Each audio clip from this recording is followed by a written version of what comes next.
Scientific management and bureaucracy in healthcare facilities. The theory of scientific management is also frequently referred to as Taylorism after its author, Frederick Winslow Taylor. He was among the earliest management theorists in the 20th century when the most considerable achievements in managing work and business were made. The novelty of his ideas lies in an attempt to study the work processes from the scientific viewpoint in order to discover how they could be optimized for maximal productivity. One of Taylor's major principles was replacing the so-called rule of thumb with the scientific method. Simply put, he insisted on rejecting the habitual traditionally used methods and applying the scientific approach to the search for the most efficient ways to complete particular tasks. An illustrative example is the case of Ignaz Semmelweis, who is believed to have initiated aseptic processing. He literally taught obstetricians to clean their hands and appliances before delivering a woman. His discovery contradicted a range of doctrines that contemporary medicine had traditionally relied upon. However, its implementation enabled an immense reduction in the mortality of birthing mothers and newborns at the hospital where he was working. Taylor also insisted on an adequate task allocation instead of simply setting any piece of work to a random staff member. According to him, the most meaningful criteria for assigning a certain job are the worker's capability and motivation.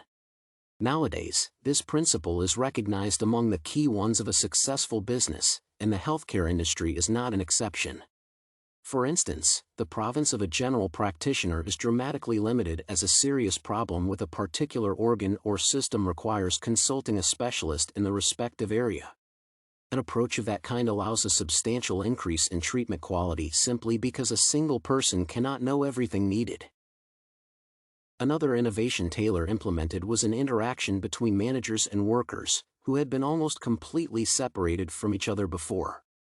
Little to no control over the work resulted in the impossibility of both monitoring quality and protecting the workers' rights. Meanwhile, properly organized cooperation enables competent supervision and easier implementation of the most efficient decisions, methods, and techniques at all levels. A poorly coordinated action may, for example, lead to a situation where a hospital has up-to-date equipment but the person does not have the appropriate skills to work with it. The final point to mention in the context of Taylorism can be considered a summary of the previous two. Managers and workers are to do different jobs. Specifically, the former spend their time planning and training while the latter realize. This is the reason why a head physician may not have enough time for regular medical consulting, being completely involved in administrative work. An attempt to combine the two roles will most probably compromise the quality. The term bureaucracy describes a system of the administration represented as a hierarchy of officials whose duties vary from one position to another. This is not necessarily a state governmental system as long as a particular business or institution can follow the same scheme. Hospitals as well as other healthcare facilities are not an exception and frequently have at least some of the characteristics of bureaucracy. A bureaucratic institution needs to be independent of persons, which means identical attitudes to all visitors notwithstanding their status or personal characteristics. Medical personnel, who are not allowed to reject treating or caring for a patient on their personal grounds, personify this feature. Another example is the unacceptability of performing surgery on close ones including family members, which presupposes that a doctor cannot remain impartial under circumstances of that kind. Standardization of responsibilities is closely associated with that of tasks, which is hence a marker of bureaucracy as well. Every staff member at a healthcare facility has a specific scope of duties and no right to do anything beyond that scope. Thus, nurses are not allowed to prescribe medications or procedures even if they are well aware of how to treat a certain disease. Their job lies in assisting doctors by completing specific tasks that depend on the situation. Overall, bureaucracy involves the delimitation of competencies, which is transparently derivable from Taylor's scientific management theory. It is worth noting that the delimitation can be both horizontal and vertical.